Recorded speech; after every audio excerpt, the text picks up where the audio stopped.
جب بھی آپ کسی استاد کا انتخاب کرنے لگتے ہیں، ہم نے بھی ظاہری بات ہے سیکھنا ہے، اور ہم نے بھی کسی نہ کسی استاد سے ہی سیکھنا ہے، تو جب بھی آپ کسی ٹیچر کا، کسی استاد کا انتخاب کرتے ہیں تو یہ بات یاد رکھیں کہ وہ ٹیچر جو خود عمل نہیں کر رہا، وہ آپ کو بھی کبھی وہ عمل، کسی بات کے اوپر عمل پہ لا نہیں سکتا ہے۔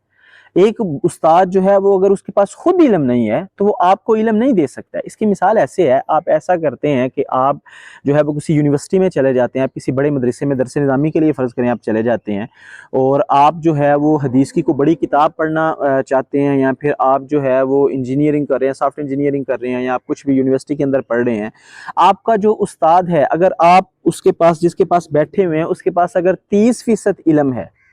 تو اگر وہ استاد آپ کو اپنا سب کچھ بھی دے دے، وہ 100% آپ کو اگر اپنا علم دے دیتا ہے، تو آپ کے پاس اس وقت کتنا علم ہوگا؟ ظاہری بات ہے آپ کے پاس صرف 30% علم ہوگا، کیونکہ اس کے پاس ہی 30% تھا، تو وہ اپنا 100% بھی دے گا تو آپ کے پاس 30% علم ہوگا۔ اور اسی طرح اگر آپ ایک 50% والے بندے کے پاس چلے جاتے ہیں، جس کے پاس صرف 50% علم ہے، اور وہ جو ہے وہ خود بھی اتنا ہی پڑھا ہوا ہے،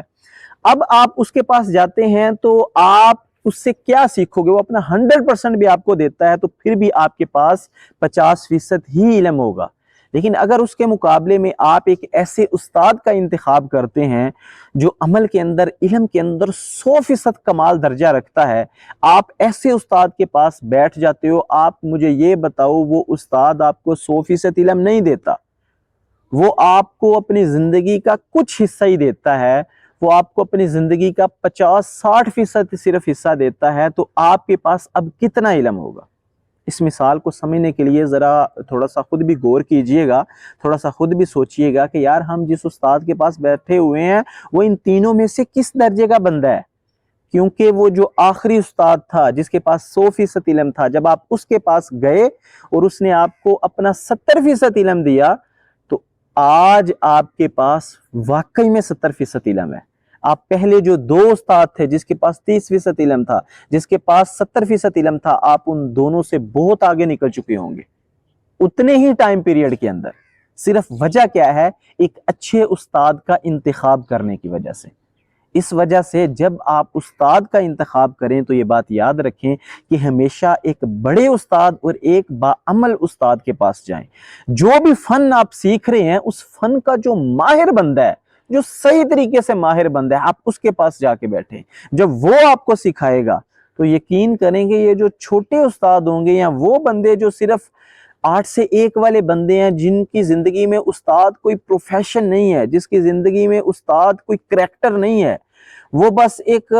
اپنی زندگی گزارنے کے لیے ہی استاد بن گئے، وہ بس اپنا گھر کا خرچہ چلانے کے لیے استاد بن گئے، تو ایسے لوگوں سے آپ بہت آگے نکل جاؤ گے اگر آپ ایسے بندے کا استاد کے لیے انتخاب کرتے ہیں جو اس فیلڈ کا بہت اچھے طریقے سے ماہر ہو۔ یہی وجہ میرے دوستو کہ جو ایک اچھا استاد ہوتا ہے نا،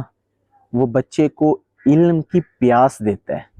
اصل چیز کتاب پڑھا دینا نہیں ہے، اصل چیز اس کتاب کی پیاس دینا ہے۔ تو اگر آپ کو علم کی پیاس آ گئی ہے تو پھر سیکھ آپ لیں گے، یہی بات یاد رکھیے۔ ایسا نہیں ہے کہ آپ پیچھے رہ جائیں گے، آپ سے سیکھا نہیں جائے گا، ایسا کبھی بھی نہیں ہوگا۔ جب آپ کے اندر علم کی پیاس آئے گی، آپ بڑے بڑے محدثین کے بارے میں سنتے ہیں، آج بھی آپ کو ایسے کئی واقعات مل جائیں گے کہ صرف سیکھنے کے لیے، آج تو چلیں سہولیت بہت زیادہ ہو گئی ہے نا، تو پہلے دور میں جو محدثین تھے، ایک ایک حدیث کے لیے کتنا میلوں کا سفر کیا کرتے تھے وہ۔ تو آج کے ٹائم میں تو یہ بڑا ایزی ہے نا، آپ یہاں سے لاہور بھی جاتے ہیں تو آپ 2-3 گھنٹے میں لاہور پہنچ جاتے ہیں۔ لیکن اگر آپ پہلے دور کی بات کرتے ہیں، جب پیدل سفر تھے، گھوڑے تھے، اور ایک غریب بندے نے تو پیدل ہی سفر کرنا ہے، جس کے پاس سواری بھی نہیں ہے، گھوڑا بھی نہیں ہے، تو اس وقت وہ کتنا سفر کیا کرتے تھے۔ اس کی مثال آپ اس طرح سمجھیں کہ جیسے ایک گھوڑا ہے نا، اس کو جب پیاس لگی ہوگی تو 10 بندے اسے مل کے روک رہے ہیں، 20 بندوں نے اسے جکڑا ہوا ہے، لیکن اسے پانی نظر آ جائے گا تو یقین کریں کہ وہ پانی کے اوپر چلا جائے گا۔ وہ سب کو نیچے پھینکتا ہوا، رونتا ہوا بھی پیاس اپنی بجھانے کے لیے پانی کے پاس چلا جائے گا، اس وجہ سے کہ اس کے اندر پیاس ہے۔ لیکن اگر اس گھوڑے کو پیاس نہیں ہے اور آپ اسے پانی کی طرف دھکیل رہے ہیں تو وہ پیچھے کی طرف بھاگے گا۔ یہی مثال کچھ ہماری بھی ہوتی ہے کہ ہم پیاسے نہیں ہوتے ہیں، اور ہمارا استاد جو ہوتا ہے وہ کچھ اس طرح کے جو ہے وہ اللہ تعالیٰ ہم سب کو ہی ایسا بنائے کہ یہ یقین کریں ہماری قوم کی جو آپ کو حالت نظر آ رہی ہے نا، میں کئی دفعہ سوچتا ہوں کہ یار ہمارے پاکستان کے جو حالات ہیں، ہمارے پاکستان کے جو حالات ہیں، اس میں ایک سب سے بڑا، شاید سب سے بڑا اگر کوئی مسئلہ ہے تو وہ ٹیچرز کا ہے، وہ اساتذہ کا ہے، کیونکہ ہر بچہ اس لرننگ پروسیس سے ایک نہ ایک ٹائم میں تو گزرا ہے۔ اگر ہم نے اس ٹائم پہ اس بچے کی تربیت کر لی ہوتی تو شاید ایسے دن نہ ہمیں دیکھنے پڑتے آج۔ یہ جو آپ کو پریشانیاں، جو مصیبتیں اور یہ جو ہماری پستی آپ کو نظر آ رہی ہے، یہ صرف اس وجہ سے ہے کہ ہم ایک اچھے کردار، ایک اچھا کریکٹر نہیں بن پائے اپنے بچے کے سامنے، کہ ہمارا بچہ ہم سے انسپائر ہو کے اپنی زندگی کو بھی مکمل شریعت کے مطابق گزار سکتا، ہمارا بچہ بھی اپنی زندگی کو دین کے اوپر صحیح طریقے سے گزار پاتا، ایک اچھا ٹیچر بن پاتا، ایک اچھا بزنس مین بن پاتا، ایک اچھا جو ہے وہ جاب کرنے والا بن جاتا، وہ زندگی میں کوئی کسی بھی فیلڈ کے اندر ہوتا لیکن ایمانداری کے ساتھ کام کرتا، مخلص ہو کے کام کرتا۔ یہ اس ٹائم ممکن تھا جب ہم سے وہ صحیح طریقے سے انسپائر ہوتا، جب ہماری زندگی سے، ہماری کتاب سے اس نے جو پڑھا ہوتا تو پھر اس نے سیکھنا تھا۔ کتابیں نہیں سکھاتی، ہم نے سکھانا تھا، لیکن ہم سکھا نہیں پائے۔ اور اب آخری بات کہ یہی وجہ ہے، ایک اچھا جو ٹیچر ہوتا ہے اس نے ملک کو چلانا ہوتا ہے، اسی کے بچوں نے آگے پورے ملک کے اندر جو ہے وہ کنٹریبیوٹ کرنا ہوتا ہے۔ تو یہی وجہ ہے کہ یورپ کے اندر جو ہے وہ اسلحے کے لائسنس جو ہے وہ بہت آسان ہے، لیکن ایک ٹیچر کا لائسنس جو ہے وہ بہت ہی زیادہ مشکل ہے۔ آپ نے ٹیچنگ کے لیے اپلائی کرنا ہے تو آپ کو جو لائسنس چاہیے وہ بہت ہی مشکل اس کا پروسیس ہے۔